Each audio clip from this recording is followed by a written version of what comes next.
साथियों, राशन विक्रेताओं की परेशानियों की तरफ शासन का कभी कोई ध्यान नहीं गया और ना ही मुझे लगता है भविष्य में जाने वाला है, क्योंकि हम लोग लगातार इतने शिथिल और कमज़ोर व डरपोक होते जा रहे हैं, जो कि अपनी आवाज़ उठाने से भी डरते हैं। यदि हम लोग अपनी आवाज़ उठाते होते तो यह दिन हम लोगों को नहीं देखने पड़ते। यह मैं इसलिए कह रहा हूँ क्योंकि 1 माह पूर्व से मैंने 1 अक्टूबर से कार्य बहिष्कार का आह्वान किया है, मगर किसी भी उत्तर प्रदेश के राशन विक्रेता संगठनों और उनमें शामिल लोगों तथा स्वयं राशन विक्रेताओं ने इस आवाज़ को बुलंद करने का कोई भी कार्य नहीं किया है। इस तरह से शासन हमारे अकेले की आवाज़ से कोई भी बात सुनने को तैयार नहीं होगा, क्योंकि उसे लगता है 1, 2, 4 के चिल्लाने से कुछ नहीं होने वाला।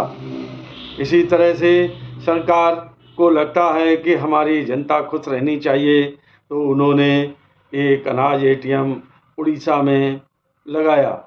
उनके हितों की रक्षा के लिए यह अनाज एटीएम कम से कम 10 से 15 लाख रुपए का लगा होगा, जिसमें बताया गया कि यह देश का पहला एटीएम अनाज है, जिसमें 5 मिनट में 50 किलो तक खाद्यान्न निर्गत होगा और समस्त देश के राशन कार्ड धारक उससे अनाज ले सकते हैं।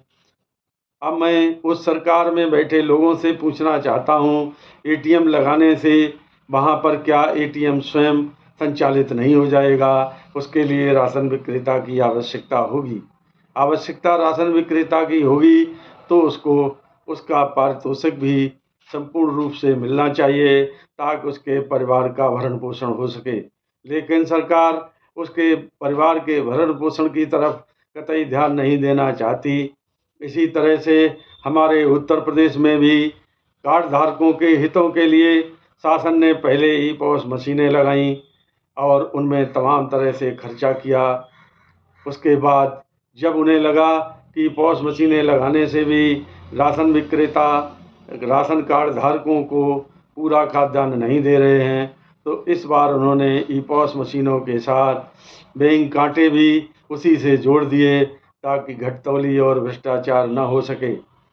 मैं इस सरकार के इस पहल का संपूर्ण स्वागत करता हूं। यह होना भी चाहिए कि जिस राशन विक्रेता के द्वारा जिस कार्ड धारक को खाद्यान्न दिया जा रहा है वह पूर्ण हो, लेकिन शासन को यह भी व्यवस्था करनी चाहिए कि राशन विक्रेता को भी पूर्ण खाद्यान्न उसके आवास पर जहां उसकी दुकान है वहां मिले तथा मात्रा भी पूरी हो। दूसरी ओर विभाग में बैठे अधिकारी और कर्मचारी भी राशन विक्रेता को चूसते हैं, वह भी एक कार्य बंद होना चाहिए।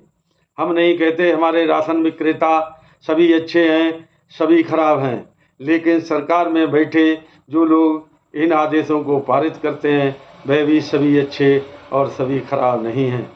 उनको भी मनाने के लिए सरकार समय समय पर कभी उनका महंगाई भत्ता बढ़ा देगी, कभी यात्रा भत्ता बढ़ा देगी, कभी उनका आवास भत्ता बढ़ाती है। इसी तरह से तमाम तरह के प्रलोभन देकर उनको भी खुश करने का प्रयास करती रहती है, ताकि वह समय से काम करते रहें।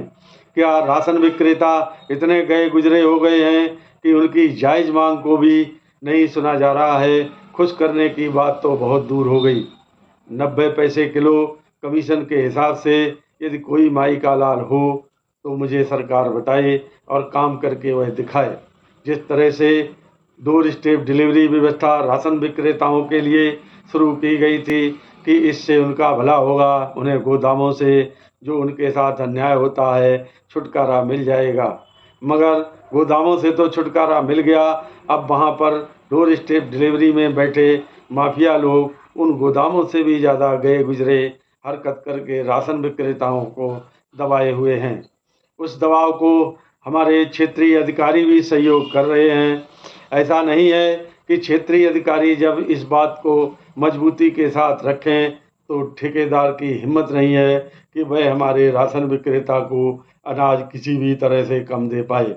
साथियों, मैं सरकार से पुनः आग्रह करना चाहता हूं कि वह एटीएम मशीन, खाद्यान्न मशीन नहीं और कोई बड़ी ईमानदार खाद्यान्न मशीन लगा दे। मुझे इससे कोई आपत्ति नहीं, लेकिन राशन विक्रेताओं के परिवार का भी भरण पोषण होना चाहिए। ऐसी व्यवस्था शासन को करनी चाहिए। इससे मेरी शासन से मांग है कि वह मिनिमम आमदनी गारंटी योजना के तहत सभी राशन विक्रेताओं को 20,000 तक मिनिमम आय की गारंटी दे और हम उनके साथ कंधे से कंधा मिलाकर चलने के लिए हर समय तैयार हैं। यदि मेरी बात किसी को बुरी लगी हो तो क्षमा करें और 1 अक्टूबर से कार्य बहिष्कार के आंदोलन पर अडिग रहें, चाहे हमारे साथ कोई आए या ना आए। जय हिंद, जय भारत, नमस्कार।